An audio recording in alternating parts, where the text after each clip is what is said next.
Polisi yang mendapat laporan pembobolan ruang keuangan gedung DPRD Kota Ambon langsung melakukan penyelidikan.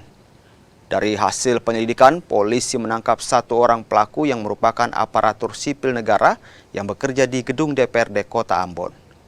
Dari tangan pelaku, polisi menyita sisa uang hasil curian sebesar 72 juta rupiah dan 1 unit sepeda motor yang baru dibeli hasil uang curian. Menurut polisi, sebelum beraksi, pelaku terlebih dahulu merusak receiver kamera pemantau atau CCTV sebelum masuk ke dalam ruang keuangan dan membawa kabur uang 117 juta rupiah. Kini, pelaku terancam pidana 7 tahun penjara.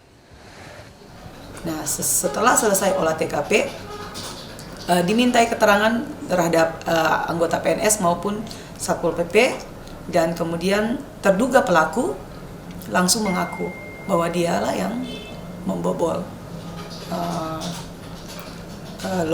loper tersebut. Nah, inisialnya ASL.